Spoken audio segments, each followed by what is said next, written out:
Okay, we are live. No talking.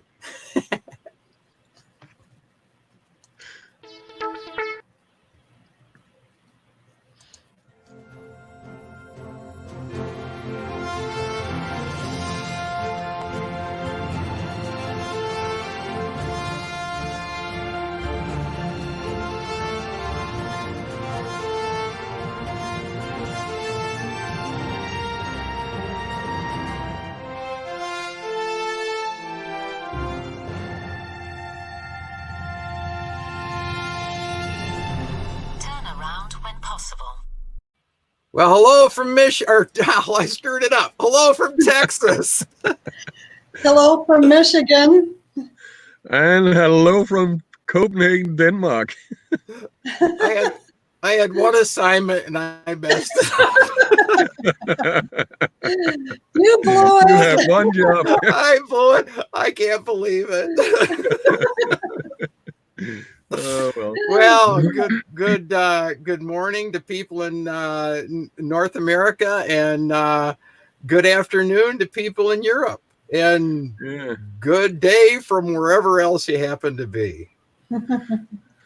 So, that's right. Anyway, so I'm Mark, Adventures with Jane, and Irene is in the middle. She's in Michigan, and Lars is the Nomadic Dane. When you look in the video description below, you're going to see Lars's YouTube channel link down below. So anyway, so how's Denmark today? Wet and windy. It's the way it's been all winter, raining and windy. So you're down by. So are your winters more rainy now than snowy? Yeah, for sure is. This year we have had, well, here in Zealand, where I am at, there's been absolutely no snow whatsoever all winter. At least I haven't seen it. What are the temperatures? What have the temperatures been this particular winter? Let's have a look. Well, right now it's 5 degrees centigrade.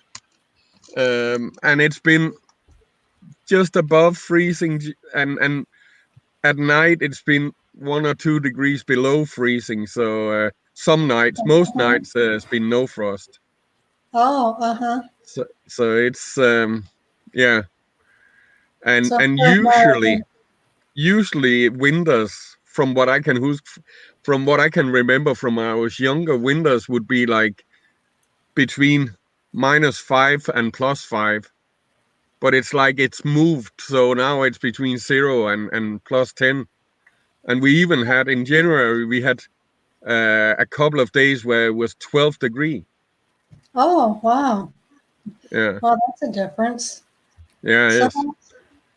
So how you doing out there, Mark? What are your it's been cold coming down, because I left Michigan Monday, and it was pretty cold, and it was down to 25, which is a little below freezing. And but now I'm in Texas, and I'm right in the middle of the state, which is like a 2-day drive in any direction to get out of Texas.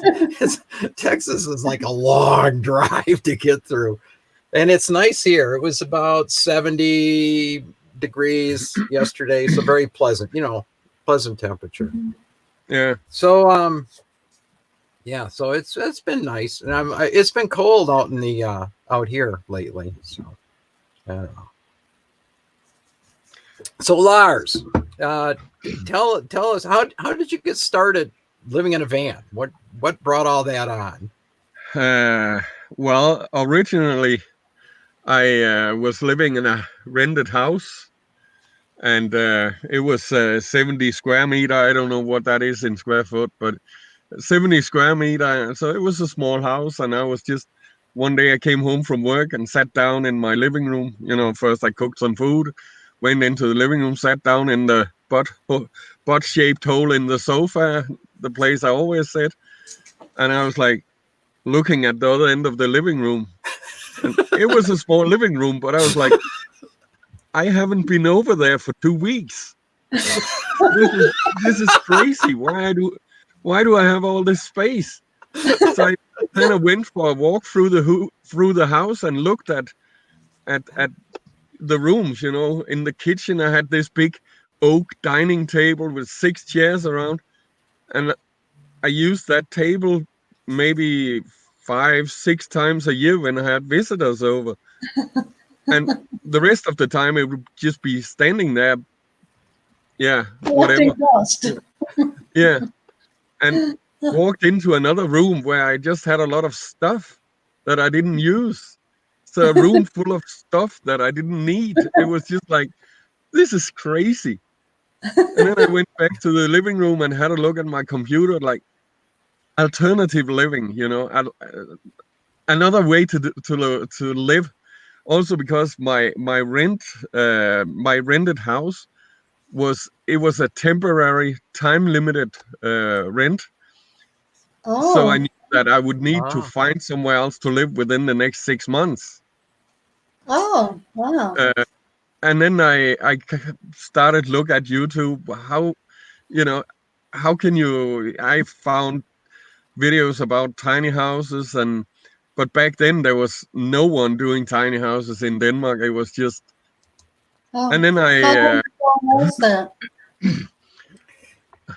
Mike with me just logged on. Good morning there. Good morning, Carol. But then I stumbled over Nomadic Fanatic, his channel, and I stumbled over Campervan Kevin's channel, and I kind of that was a way to do it.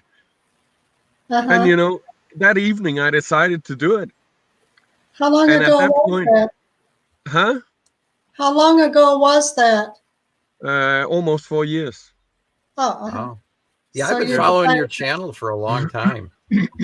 Yeah, Mark, and Irene, you guys have been with me from close to almost the from beginning. Yeah. So you decided to do it.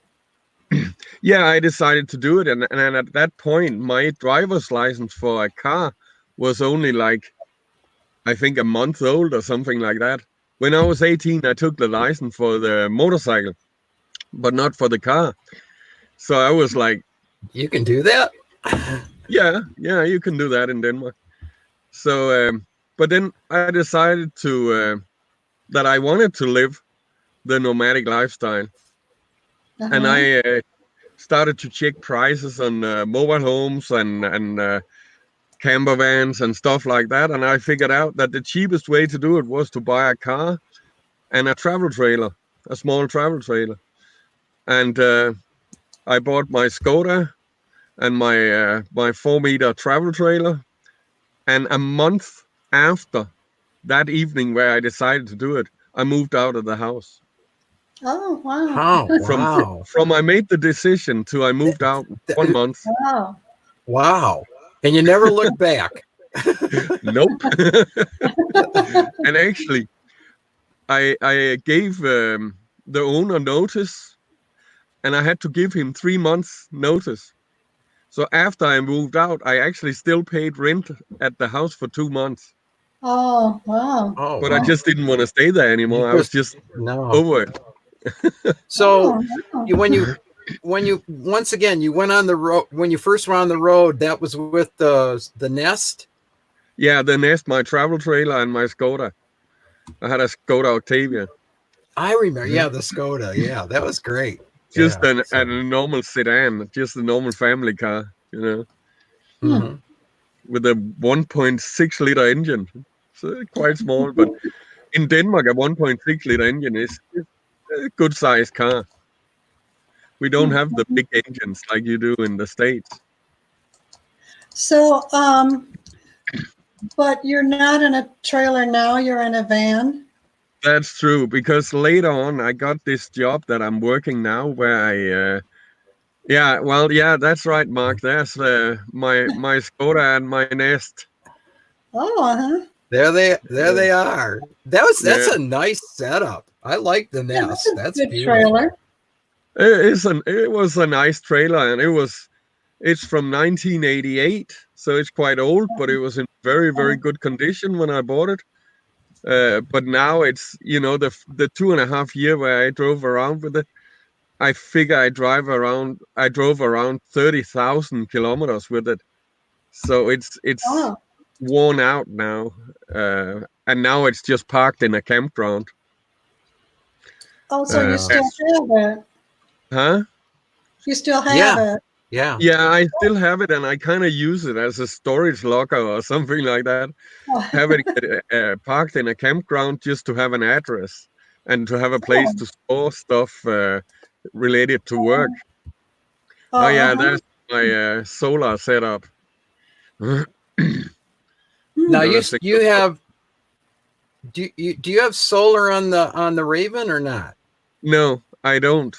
I got here next to me. I got two 100-watt AGM batteries, and they charge when I drive. So, but yeah, the when I started the job I work now, I decided to park the Nest. At first, my boss gave me a company car, but that meant I have to go back and forward to the campground every day to Mm. park the company car and stay in the Nest, and it was like almost like staying in a house because I had to go to the same place every day, and I just didn't want to do that. So I bought this minivan, and it's yeah, that is my Raven. It's a Volkswagen Charan, 2-liter diesel engine, turbo diesel. That's slick. Odyssey Camper's logged on, and he's a van dweller as well. So yeah, he Okay. can appreciate that. Yeah. Excellent. Wow. So now you've had the Raven for 2 years, year and a half. Oh yeah, a year and a half. Yeah, that's true. So and yeah, it's small, but I really enjoy it because it's big enough for me. You know, it's Mm-hmm. I got what I need here. You know, right next to me is my bed. I sit in one of the passenger seats in the back of the Raven, and it's just turned around, so I look out through the back window. And Oh, oh yeah, I got everything I need. And then as we talked about before we went live, I put a blanket here to cover for the light from the windscreen because else it would be backlit. yeah. Oh no, what is Oh yeah, this? that is in spring and summer and fall. I have this rack on the back of the Raven with the box, and that's actually my kitchen box. I store my food and everything to do with cooking, pots and pans and That's whatever. this is a butane burner. Yeah, it is. That's a real popular one over here. Yeah, it is. Over here as well. I think everybody I met at this summer at the meetup here in Europe, everybody had one of these. So yeah, they are quite popular. Yeah, that's right. There you can see if it's windy, I put the burner down in the box Oh, to okay, I shield see. from Oh. the wind, so I can That's cook perfect. even it's windy. That's perfect. Huh. Wow, that's awesome. And you see the gray box on the ground. Yes. Down on the ground in front of the box. There is. I got two of those boxes inside the aluminium box there, and that's with food and everything else I need for cooking. There's even my plate. What do you carry in the way of supplies? It's in a small area, so I don't know, do you carry like a couple days worth of supplies or shop as you need it, or Well, kind of like a normal? Or some things obviously I carry, but I don't bring a fridge in the Raven. I actually do have one of those thermoelectric cool boxes, but it takes way too much electric. So I actually regret I bought it. It's just stored in the nest. So I don't have a fridge in the Raven. So because of that, I pretty much buy one day at a time. And well, Denmark is a small place, and Yeah. I think you were the one who said it, Mark, that in Denmark you're never more than 45 minutes away from the sea. So you're No, never really far away from anything. Where is Denmark's in New Zealand, isn't it? As for my American friends. So you're in the North Sea. Well, Denmark is northern Europe, north of Germany, south of Norway and Sweden. Mhm. So I guess that's the best description of location I can give you. But it's basically a lot of islands and Yeah, a that's lot true. of coastline, a lot of coast. Oh yeah. Denmark is connected to Germany. The main part of Denmark is a peninsula connected to Germany, and then the rest of the country is just a lot of islands. And I am on that island where Copenhagen is located, called Zealand, the biggest of the islands. Oh, so And you're there on not the on picture, yeah. you're not on the Denmark mainland, the peninsula. Mm. So Joe asks, and this is a good question. Joe says, how many places to boondock there? How do you is it hard to find, or Not really hard to find, no. And especially with this setup, a minivan, it's quite easy because I got these window covers. It's actually reflective with black fabric glued on the outside. And I put them up, cover my windows with them. And I put this blanket here between the driver's cabin and the back. And no one noticed that I'm sleeping in the Raven. Last night I was sleeping in the parking lot in front of the building where one of my friends live.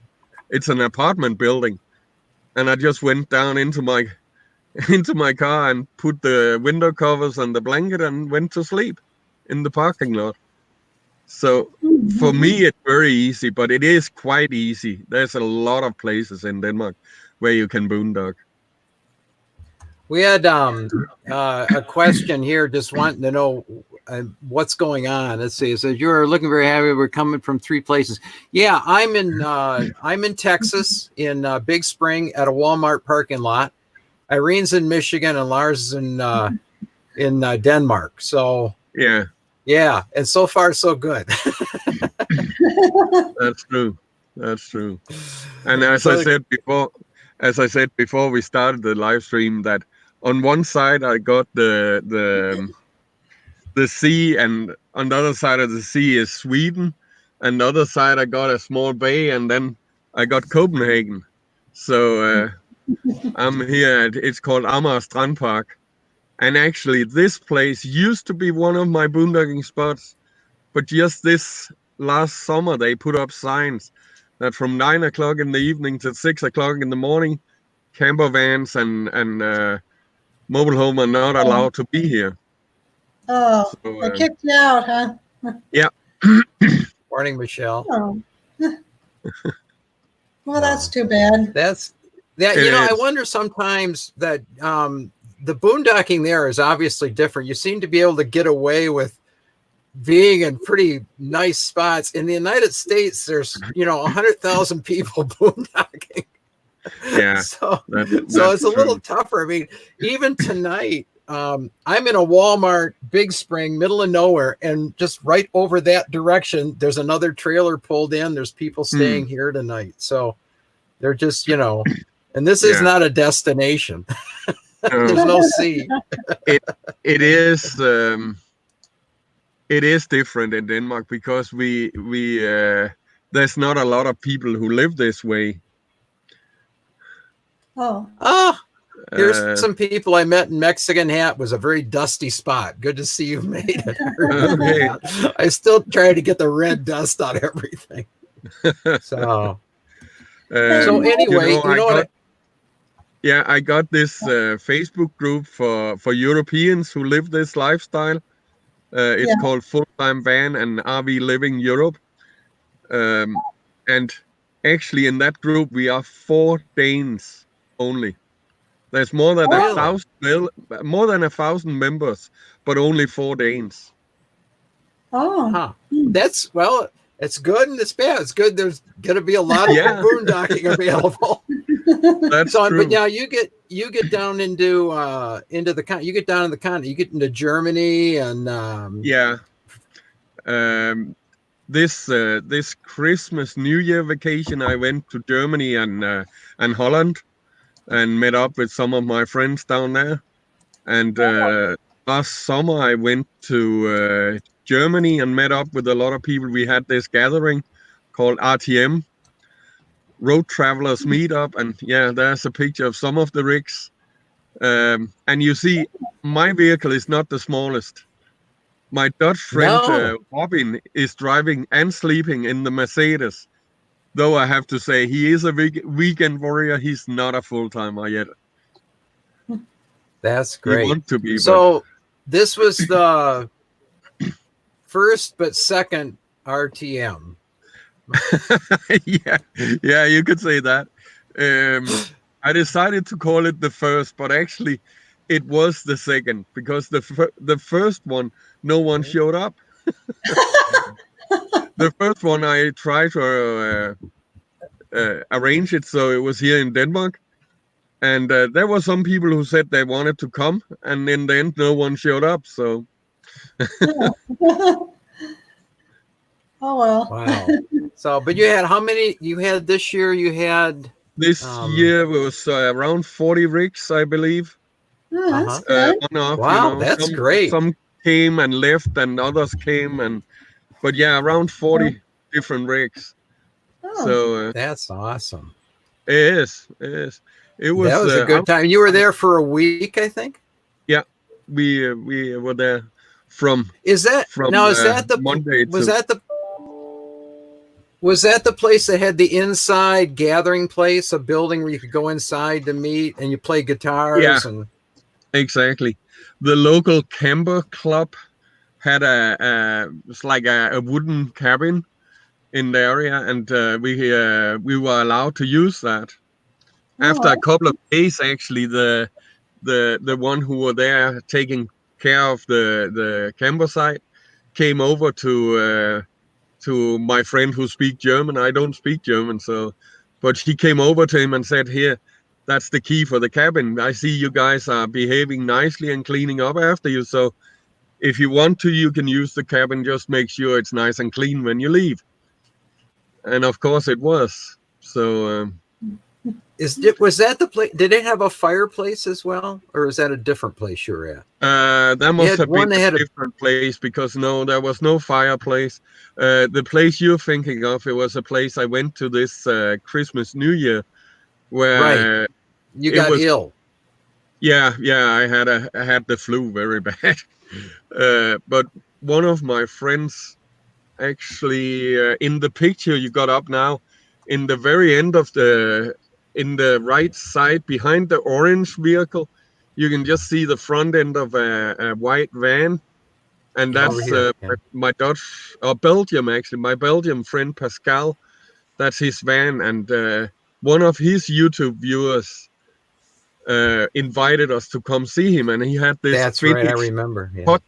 It's like a fire hut, a hut with the fireplace in the middle, and it was awesome. That'd be perfect. It was the local. People should go back and look at your Christmas videos, because that was a very impressive place. I'm like, wow, what a great spot to hang out. Oh yeah, that was really awesome. The local mechanic and gas station owner. Darren wants to know what's on top of your car at this point. Can you kind of explain how the Raven works? Yeah, the Raven in the picture you see, it got a pop-up roof with a tent kind of thing. I believe this in the this summer at the RTM was the third time I had it up, because it takes around half an hour to pop the top, because the tent, the canvas is not mounted permanently. So you have to put it up and then put the canvas, and it's ridiculous the way it's made. So useless. It really is. Don't you have to? There's all sorts of tax laws or other laws about how this Raven thing works.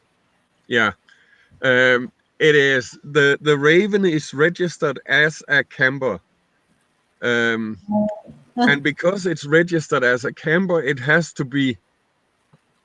First of all, you have to be able to stand upright in it. Really? And because of the pop top, you can. Also, there has to be a permanently mounted kitchen. There's something that's supposed to be a kitchen, which is completely useless as well. It has to be able to sleep 4 people.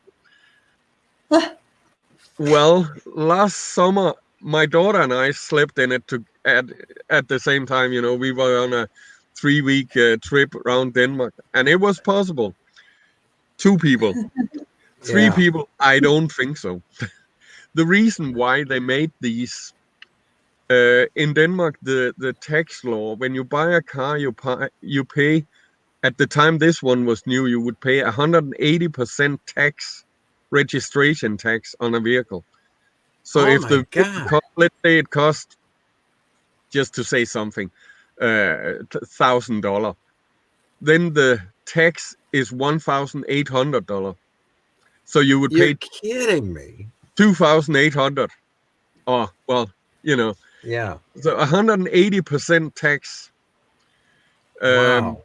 Plus the road tax comes after that. And the road tax on a big car like this, now this is a 2-liter diesel, turbo diesel engine.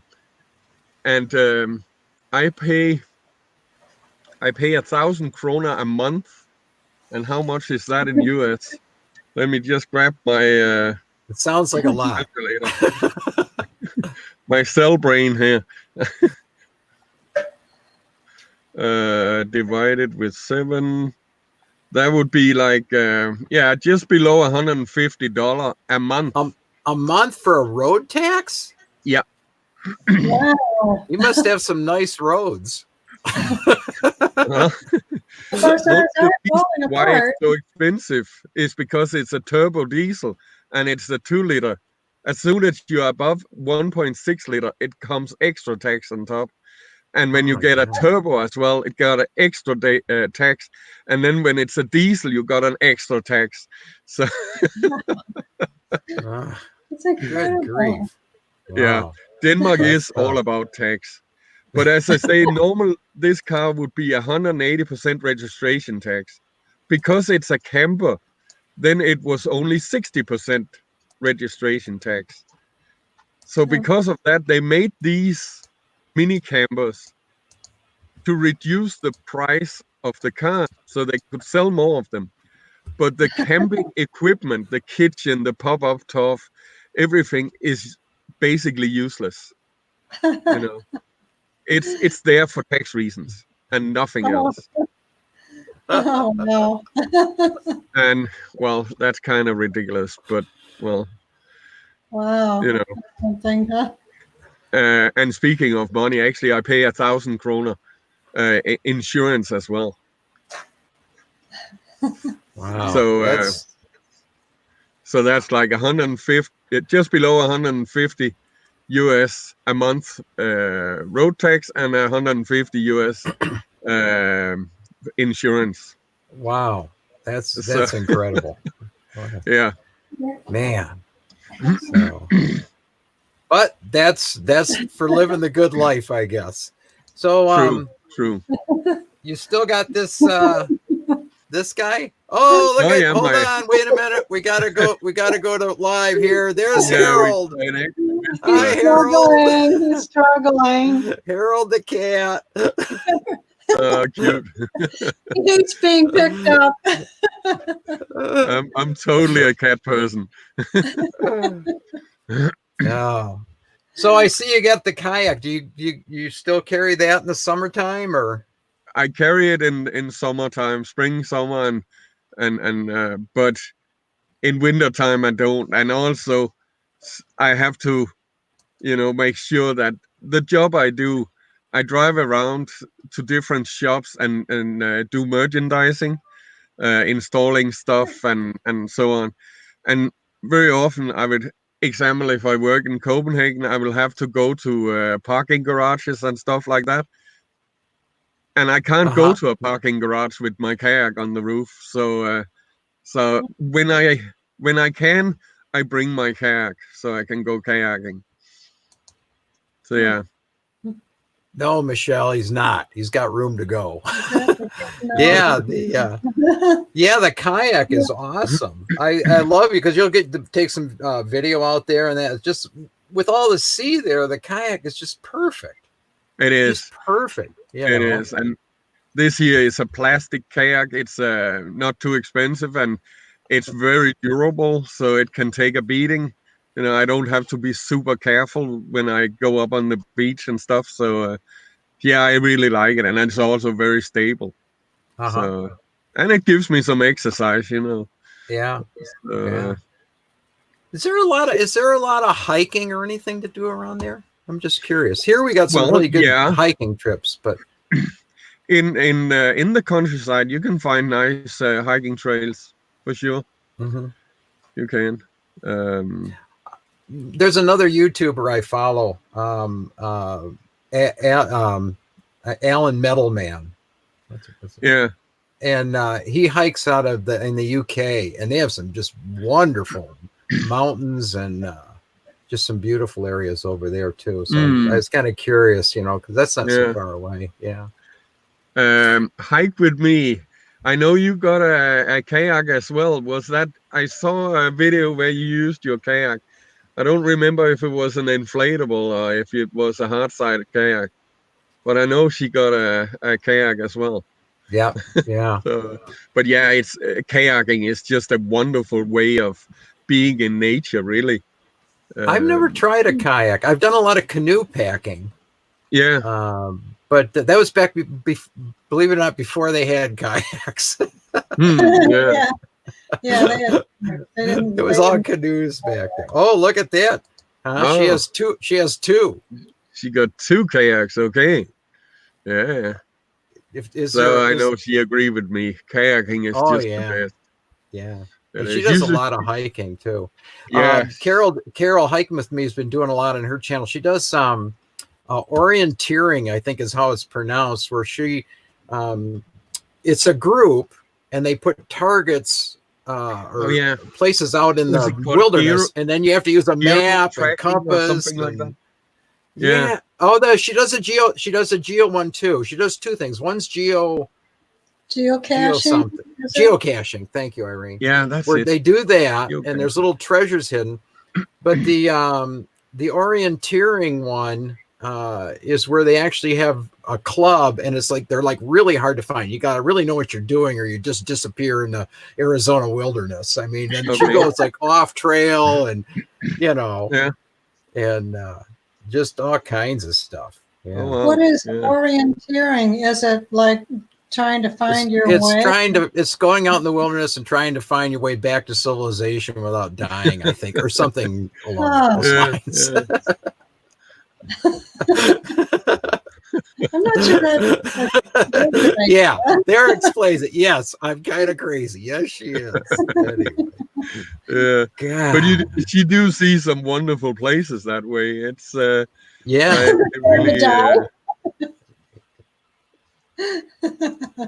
map and compass travel. That's it. Oh, I see. Map and compass travel. Yeah.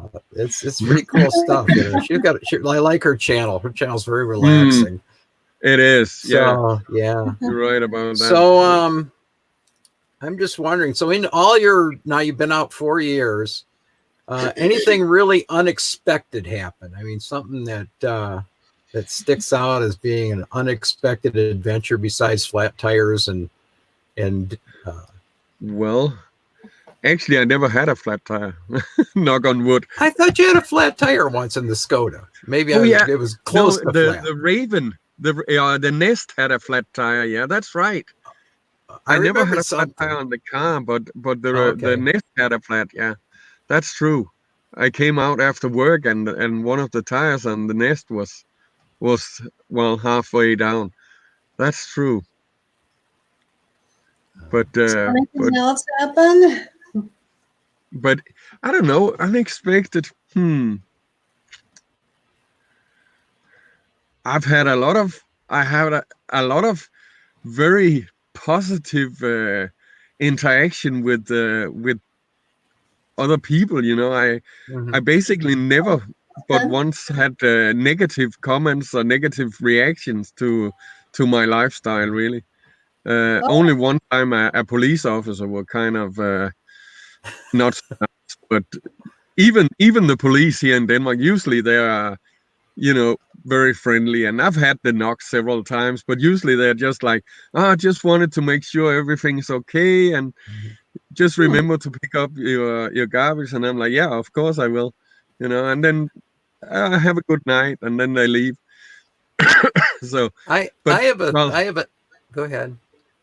Yeah, only one time I had a meeting with a police officer who just didn't want to listen to sense, you know, and just told me to was that in Denmark? Yeah, it was. It was. I guess he had a bad day and was angry about he had to be at work or something like that, you know. Maybe had a fight with his wife or something, so just needed to be mean to someone. And well, I was the one he let it out on. So you got have you so I just packed up and got in my driver's seat and drove 5 kilometers and parked in another spot and have you in another run into any animals coming to your camp, or you know, like raccoons or deer or anything? Cows. What animals do you see? Yeah, well, obviously I see a lot of cows, but that's, you know, farm animals. Sometimes I have parked in places where there's you know, where you pass one of these cattle grids, and then there will be freely roaming cattle around, and we have those here. Nice. Yeah. That's just nice, you know. I like animals. Yeah, they're good. Other kinds of animals, not much, no.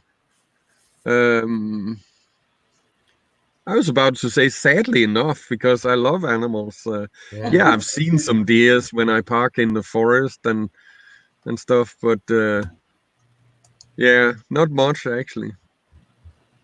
So Michelle says, do you ever want to settle down? Do you get lonely?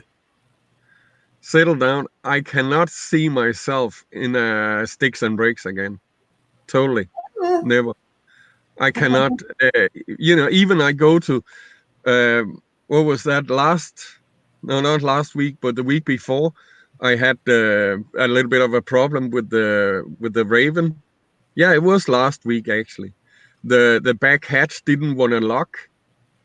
So I had to take it to the mechanic, and I had to sleep in the nest for 3 nights. I was just itchy feet, like so crazy, you know. I just wanted my car back, and you looked across the nest and said, I haven't been to the other side in 2 years. Well, I for sure had to tidy up before I could use my bed. Because it was just, you know, I don't sleep there. It's even I go there. I usually go there every Sunday, and then So people don't know, Jane is my GPS. That's Irene. That's Irene. Yes. But no, and lonely, no, not really. I don't get lonely because. So are you? Yeah. Are you really trying to be stealthy while you're camping? I mean, keep a very low profile, or are you just kind of I'm out there and here I am? Yeah, I'm never stealthy, really. Well, yeah, last night when I sleep in the car in the parking lot in front of my friend's apartment building, then I'm stealth, obviously. But mostly I do not even put the window covers up. Mostly I'm just, here I am. I don't mind. And people Are around you, me don't really mind. are you, okay, most of the time, are you in some kind of park, or are you just on the street, or? Well, I try to avoid being on the street because I like nature and I want to be out in nature where I don't have to cover my windows. Um, Okay. Usually I find places in forest or at the beach or Oh, in the park or whatever, like that. And I can say I never pay. I can't really say never, but I hardly never pay for overnight stay. This summer when I was in Holland, or in Germany at the RTM, we did pay a little bit to stay, but in Denmark I don't pay to stay overnight. Yeah, as in that picture where I'm at the beach up in North Zealand. It's a wonderful spot. It's one of my absolute favorite spots. It's just, wake up in the morning with that view. Yeah, that's priceless. Look at that. It yeah, is really, and reminds it's me so of quiet. the UP and the I Great was Lakes. thinking the same thing, Irene. It looks like the Upper Peninsula, looks like the Great Lakes, Yeah, Yeah. especially that coastline over there. That looks like Whitefish Bay, and that'd be Canada over there in the Mm. distance. Yeah, in we have a in picture. in It this looks case, just like it's that. Sweden. Yeah, Yeah, yeah, but yeah, Sweden, it's Canada. So yeah, I but have a yeah, theory. I have a theory about boondocking and stealth. A lot of people over here try stealth camping, and it's kind of a big deal over here. Try and like keep a low profile on that. And I have kind of an opposite opinion because there'll be homeless people, so you try and keep it low. Is I have so many stickers on my trailer. I'm just like obvious, but I figure if the police come around and they look at my trailer, they're going to say, he's not staying here. This is one night and he's gone, yeah, which is true, exactly, And so I figure rather exactly. than try and hide, just be right out there and Yeah, everybody, you're just in right. front of everybody. And I see Joe have a question. He say, "Do you usually have enough sun to maintain your Oh, batteries with solar?" And well, Joe, I don't have solar on the Raven. My batteries are fully charged by driving. Uh, and of course, this summer when I went to the RTM where I was parked for a week, that did become a problem because I couldn't recharge my batteries because I didn't drive. I was there for a week. But then luckily, one of the other guys who have what is it, 1,500 plus watt of solar on the roof of his camper, he could charge my two little batteries from his battery bank without making a dent in it. So it was like no problem there. So, yeah. But so any plans to come to the U.S.? I tried to talk him to coming here a year or two ago to go to the RTR. yeah, And yeah. It'd So be it's any plans? a lot of plans, but I don't know. It's first of all, I have to say I kind of made it difficult for myself because now I have to I arranged this meeting every year, the full-time van and RV Living Europe group on Facebook. We got this RTM Road Travelers meetup, and that's in next year. Oh well, not next year. This year, it will be in August, last week of August, and I will be using a week on that, and then actually if then this summer Dina will come back to Denmark, and we actually been talking about driving to England to see the UK. Oh, that'd be great. It would be awesome. Just really. For folks that don't know, Lars is actually gainfully employed. He has a full-time job and does this. Yeah, I do. So I have to, So he's I have still to do my working. job, and I'm even stretching it because normally our summer vacation is 3 weeks, and every year while I've been at this company, I've taken 4 weeks of summer vacation, and my boss Good for luckily you. agreed to it. So I am kind of stretching it, So, but he's cool with it. That's awesome. Well, that'd be something to look forward to if you go to England. That'd be interesting. Oh yeah. That will be. I have to say, Dana, my daughter, she's crazy about music and plays a lot of instruments. And our plan is actually to do pub jumping in England, because in the UK you will drive to a pub, then you go into the pub and have your dinner and talk to the owner, and then you can sleep in the parking lot in your van. That's a very that's common great. practice in the UK. And then, of course, you can go inside and listen to music in the evening and stuff. And even though Dina is only 16, she turns 16 next month. She turns 16. And even she only 16, she should actually be 18 to be allowed into the pub. But because she come there with her dad, then it's okay. Oh, So, that's different than here, I would think. Yeah, well, no, but obviously she's not allowed to drink alcohol. Yeah, well, yeah. I mean, kids can go in a bar, but they can't drink. No, exactly. And it's basically the same thing, That's pretty good. Yeah, we are quite excited about that, but obviously the whole coronavirus thing. Let's see how it goes. Yeah, that's true. You don't know how that's going to work out. No, and her mom is quite worried about that, so we kind of have to see what happens. Dana's mom's in Thailand. No, Dana and her mom, they live in the States. Oh, so she's in the States as well. I should have known that. That makes sense. Yeah, they are. I'm not gonna say where in the States because the States. It's the States. Yeah, somewhere over there. Not Texas. No. So it's kind of, I don't know, it's all over the media here, so it's hard to tell what's going to happen. But anyway. Well, we just had our third case in Denmark. Oh, really? So, yeah.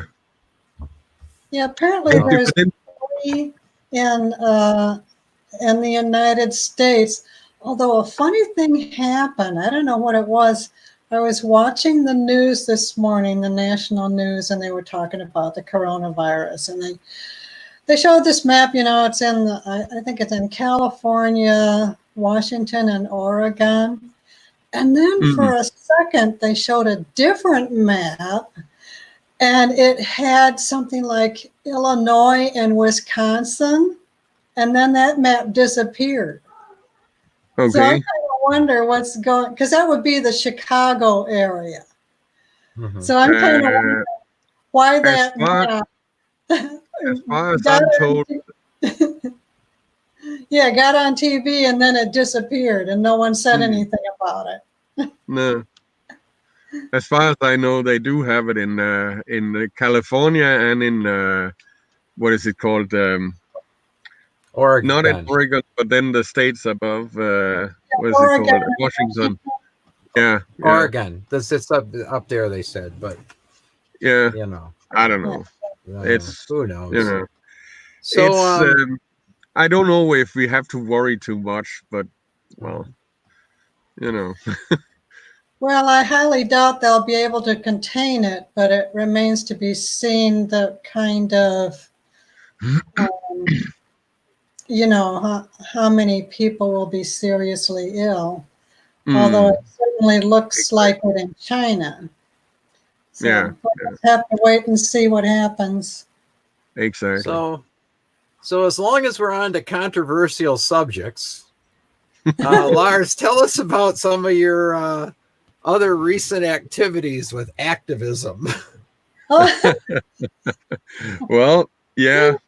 Um, Oh yeah, you I go to protest marches, don't you? Or I do join some protest marches here in Copenhagen. Yeah, I do, and I've even made video about it. Well, actually, I have 2 videos about that topic on my channel, and obviously, I love nature, and I like to take care of nature and all, and the whole Friday for Future thing. I'm really impressed about it, and also I think that's something I can sympathize with. But obviously, I'm too old to be Friday for Future. It is it is a youth organization, and I'm not all that young anymore. explain the Friday for Future thing. What is that? Friday for Future, that is an organization that the Swedish climate activist Greta Thunberg have created, and they are fighting for well, a future. And I then, for myself and some of my RV friends, have made Nomads for Future. Again, another Facebook group. We don't do that in farm country here. Well, Not our farmers. it is an explosive topic, and Yeah. and actually, when I made the video about it, I expected that it would have severe Consequences. on my channel, but actually, I lost 1 viewer. Oh well, too bad. And I do have more than 2 viewers. Calm down, Irene. I'm trying not to have my channel lose viewers. Well, you can just say it's the wife's fault, and you know, not having me on anymore. We'll take a vote on whether Irene should be here or not, causing trouble. Well, never again. You're right about that. I did get. I actually, as I say, I lost 1 viewer with that video, but I gained 5. So. So net gain. Perfect. Yeah. So you're ahead of the game. Yeah. Exactly. My channel is not that big. I got where is it? I looked at 886 subscribers at the moment. Oh, that's good. That's not yeah, bad. it's fine. It's fine. I'm a little over 800, but I turned off the subscriber count because it was getting to be I was thinking about it too much. You know, do I want subs? So now I've just decided to do it for fun and have a good time, and and not worry about subscribers or whatever. I can second that, Mark. It's for me, it's not important, the count. It's really what is important is all the you got a halo. I planned it that way. I'm a little angel. Yeah. I would say the most important for me, the most important part of the YouTube channel is my comments. All the beautiful comments that people give me on my videos. That's why I do it. Oh, well, that's nice. The comments are what I like. I like when people talk and people say hi. And I think having a YouTube channel, well, it's how I met Carol. I've met Michelle. I've met all kinds of people, mostly through, and I even the one that shall remain nameless is here today, and she's great. And so I don't know. It's just, I think you can meet more people on YouTube than just about any other social media. And then when you finally talk, like we talked for the first time this week, really, it's like I know you. It's like we're friends. No, but that's true. That's true. And all the people, or a lot of the people I meet here in Europe is through my YouTube channel as well, and also obviously through the Facebook group. My old boss Oh, just logged in, so now I got to behave myself. Well, actually, not. I'm retired. yeah. Do you have any more pictures from Lars, So- Mark? No, more I think we showed all of his photos. We went through them all. Okay. Yeah, All no more photos. So, in That's good. fact, we're coming up on an hour, and I see the signal is deteriorating. Oh, The Texans are waking up and all turning on the football game or whatever. yeah. The barrel raising. Yeah. That's what they do here. Oh boy, you're a regular cowboy. So anyway, so we're coming up on an hour. So I think I'm gonna say, well, we should do this again. Oh yeah, for sure we should. And I It's really appreciate you coming on. That's great. And I appreciate you being here. So I'm gonna say goodbye to the two of you, and I'm gonna take just a 20-second break, and then we'll be right back. So Lars, once again, thanks a lot. I really appreciate it. Oh, you're welcome. It was fun. It was nice meeting you. Yeah, nice Yeah. meeting you too, Irene. All right. And Mark. Love you, Irene. Okay. Yeah, I'll bye. talk to you. Back in 20. Bye-bye. We'll be back in a moment, but in the meantime, smash that like button, subscribe, and ring that bell. And then consider joining Adventures with Jane on some older videos for great camping tips, places to see, and talks with people we've met on the way. Thanks for joining the adventure. Oh, that was great. I want to thank my friend Lars for logging on and doing that. It was great. So just some final thoughts here. A little bit about we had talked on a little bit about being afraid in the coronavirus, and to tell you the truth, a couple of days ago, I actually thought about turning around and going home. And I thought, why? Why do that? So this is actually a bumper sticker, a RV sticker I got from a good friend of mine, Robert Witham. So Robert Witham is his YouTube channel, but he promotes this. He has shirts on it. It says, "Stop being afraid." And my personal challenge is I get afraid a lot. I get I worry about the coronavirus. I worry about just everything. And so I thought, you know what? I think Robert's right. You got to stop being afraid. Get out there. I did buy 2 cases of ramen noodles, so I'm ready for the siege on Walmart's. But then the other thing is this week I want to travel down to along the Texas border. After I leave here, I'll stop at Faywood Hot Springs, my favorite spot, relax for a few days. But I think I'm going to go south down to Columbia, New Mexico, maybe down to Las Palomas, Mexico itself for lunch and that. And then I want to follow that border road as it goes across the bottom of the United States, maybe a little into Mexico, all the way over to Yuma in Southern California. And sure, there's a little, I guess, like any person that watches too much news, there's a little concern, or you get this, I don't know, you get a little bit of anxiety. But I looked on Google Earth, it looks like some old missions to see, some little villages that are kind of forgotten. So I think I'm going to try and take Robert's advice and stop being afraid and get out there and just see more of the world while I can. So anyway, that's all we're going to do today. We're coming right up on an hour. I want to put an end to it. I want to thank each and every one of you for stopping by the live stream. Comment if you do have any things you'd like to see in the future, or if you'd like to be a guest. If you have some kind of RV or hiking or kayaking or outdoor adventure you'd like to share with the group, that'd be great. Send me an email or just leave a comment and we'll hook it up from there. So anyway, once again, thanks everybody. And then stay tuned for another adventure or another Adventures with Jane.